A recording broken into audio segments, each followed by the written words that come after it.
Ligue 1, 30e journée, Paris contre Lyon, Monaco, Auxerre, Lille-Nice ou encore Lens contre Toulouse. 9 matchs, 9 pronostics au programme.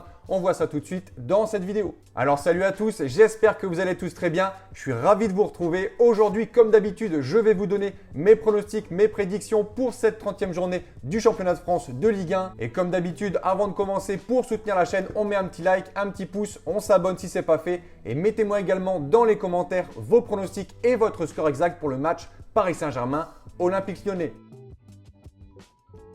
Allez, let's go, on attaque cette 30e journée de Ligue 1, direction le Stade Bollaert. Le Racing Club de Lens reçoit Toulouse.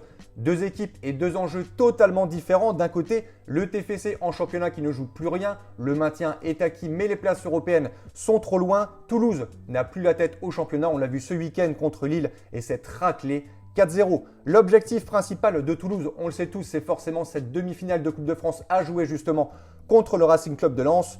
Et en face, les Lensois qui veulent forcément sécuriser cette seconde place. On ne va pas se mentir, le titre est encore possible, mais ça va être très compliqué pour les 100 et or. 4 points de retard sur le PSG. Le PSG qui compte en plus un match en moins, un match à jouer contre le FC Nantes. Un match forcément que Paris devrait remporter. Mon point de vue, Lens à domicile, c'est une valeur sûre. Sur les 15 derniers matchs, toutes compétitions confondues, c'est 14 victoires et une seule défaite. Cette défaite contre Monaco 3-2 alors que les Lensois menaient 2-0. Je vois ici les Lensois maîtriser leur sujet 2-0. Allez, on enchaîne. Second match, Stade du Moustoir. Lorient reçoit l'Olympique de Marseille. Des Merlus qui, un peu comme Toulouse juste avant, ne jouent plus grand-chose en championnat, à part bien terminer leur saison, soigner leurs statistiques. Lorient a réalisé, et j'en suis le premier surpris, une très belle saison. 9e position actuellement, une équipe qui joue, qui va de l'avant.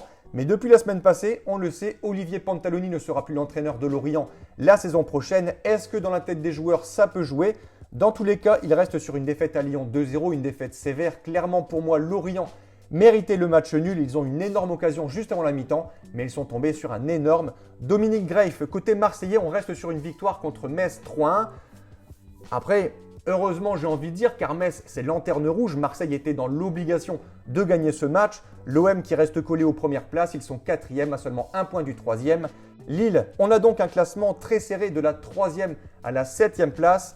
Mais attention aux Marseillais pour ce match puisque Lorient à domicile c'est plutôt solide. Une seule défaite cette saison, c'était contre Lille 7-1. Mais à part ça, on a des victoires contre Lens, victoire contre Lyon, contre Nice, contre Angers, le Paris FC, victoire contre Monaco, match nul contre le Paris Saint-Germain. On le voit, ils sont plutôt à l'aise contre les gros clubs. Lorient à domicile est clairement une équipe à ne pas sous-estimer, même si l'enjeu est plutôt du côté marseillais. Je vois ici les Lorientais accrocher le match nul 2-2 et je vais partir sur un BTTS. Les deux équipes marquent. Troisième match, duel plutôt de bas de tableau. Angers 13e, 33 points, reçoit Le Havre 14e, 29 points. Les Havrais, les hommes de Didier Digard, ont assuré l'essentiel la semaine passée. C'était de ne pas perdre contre Nice pour éviter de les laisser revenir et conserver cette avance sur la zone rouge. Les Havrais possèdent toujours 5 points d'avance sur la relégation. C'est encore très limite. Et en face, Angers, c'est pas la grande forme du côté du SCO. Une seule victoire en 8 matchs, ça encaisse beaucoup de buts. Ça en marque très peu. Je pense qu'un nul est fort possible sur ce match. Je vais dire 0-0. Je vois un match fermé, très peu de buts. Under 2,5 est plutôt intéressant côté 1,60. Quatrième match de cette journée, on a ici un match avec beaucoup d'enjeux. Lille reçoit l'OGC Nice. Les Lillois qui jouent pour les places pour la Ligue des Champions. Les Aiglons qui de leur côté jouent pour ne pas descendre en Ligue 2. Les Dogs sont actuellement 3e de Ligue 1. Ils sont en pleine confiance. Équipe métamorphosée depuis quelques matchs. Clairement, en janvier-février, je voyais le LOSC dégringoler au classement. Sur le terrain, ce que je voyais, c'était catastrophique. Et là, depuis cette victoire à Angers et celle contre Nantes 1-0, on a clairement une nouvelle équipe. Victoire 2-1 à Rennes, victoire 2-1 à Marseille, 3-0 contre Lens et ce week-end 4-0 à Toulouse. Et quand on regarde le calendrier de Lille, c'est plutôt ouvert. À part Monaco, on a le Paris FC, Le Havre et Auxerre. Pour finir, si Lille est sérieux et poursuit cette dynamique, ils finiront à cette 3e place. Nice en face, c'est catastrophique. Je ne vois pas comment Lille pourrait ne pas gagner ce match. Selon moi, succès des hommes de Genesio 2-1. 5e affiche ce dimanche, Stade Louis II, Monaco reçoit l'AJ Auxerre. Les Monégasques, équipe en forme en 2026, un Balogun retrouvé auteur de 11 buts cette saison en championnat. Mais l'ASM reste sur une contre-performance du côté du Paris FC malgré 19 tirs et 11 corners. On a une défaite assez salée, 4-1. Une défaite qui forcément leur fait mal, puisqu'en face, Lyon, Marseille, Lille et Rennes ont tous gagné leur match, donc attention à Monaco à ne pas se relâcher, surtout que ce ne sera pas facile. Jouer en fin de saison une équipe qui joue le maintien et les barrages n'est jamais évident. Auxerre, c'est une seule défaite lors des 6 dernières journées. Auxerre, à défaut d'avoir aucune attaque, possède plutôt une bonne défense. Par contre, petit point confrontation sur les 10 derniers matchs entre les deux équipes, on a 9 victoires monégasques, un nul et aucune de l'AGIA. Je vois ici plutôt une logique respectée, succès de Monaco 2-0. Strasbourg-Rennes, 6e match des Strasbourgeois qui ont réalisé une belle saison à l'image de leur saison passée, une équipe qui confirme sur le terrain. C'est plutôt beau à regarder, de très bons joueurs, mais un peu trop de matchs nuls pour espérer une meilleure place au classement, 7 points de retard sur la 6e place. Ce match ne sera pas facile, on le sait, en face Rennes c'est plutôt en forme depuis l'arrivée de Franck Hayes, 6 victoires, 1 nul, une seule défaite, mais mon point de vue, je m'attends ici plutôt à un succès du Racing, 3-1. Metz, Paris FC, on le sait, des Messins qui vont descendre en Ligue 2 à domicile, c'est 9 matchs de suite sans aucune victoire. Au total cette saison, 63 buts encaissés. Et en face, le Paris FC complètement métamorphosé depuis l'arrivée d'Antoine Comboiré. Invaincu en 7 matchs, 3 victoires, 4 nuls. Ils ont 11 points d'avance sur la zone rouge. Le maintien est acquis. L'ambiance et la dynamique est très bonne selon moi au PFC. Je les vois aller chercher un point du côté de Metz, un partout.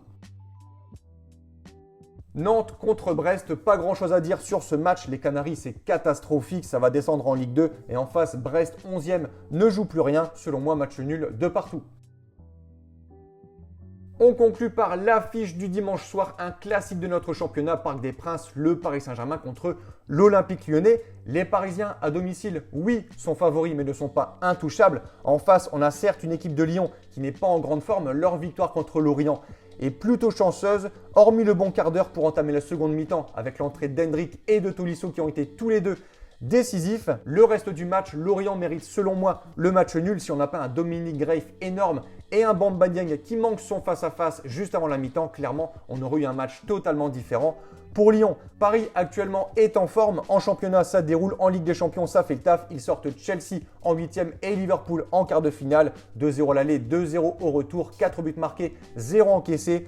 Alors, est-ce que Lyon peut gagner du côté de Paris? Ce sera dur, mais bien sûr que oui. Lyon, son objectif, c'est de se qualifier en Ligue des Champions. On le sait tous, mais ils doivent clairement élever leur niveau de jeu. Avant Lorient, c'était 9 matchs de suite sans la moindre victoire. Il y a clairement un manque sur le plan offensif. Il manque un réel attaquant. Hendrick, ça reste très perso. Son jeu est plutôt prévisible. Il n'est pas très collectif. Et je pense que le fait que Fonseca l'ait mis la semaine passée en première mi-temps sur le banc lui a fait beaucoup de bien. Dernier point, Lyon du côté de Paris sur les 6 dernières confrontations a toujours marqué au moins un but.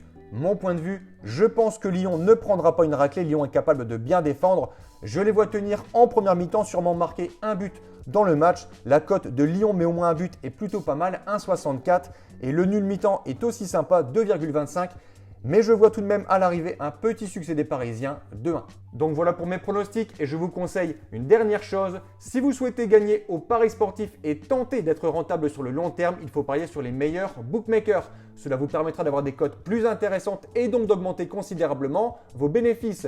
Pour ma part, j'utilise le bookmaker PS3838, donc Pinac via le broker Asian Connect. Et dans cette vidéo, je vous explique étape par étape comment parier sur ce bookmaker. Comme d'habitude, vous avez le lien en description. Sur ce, je vous dis à bientôt. Bon pronostic. Ciao, ciao.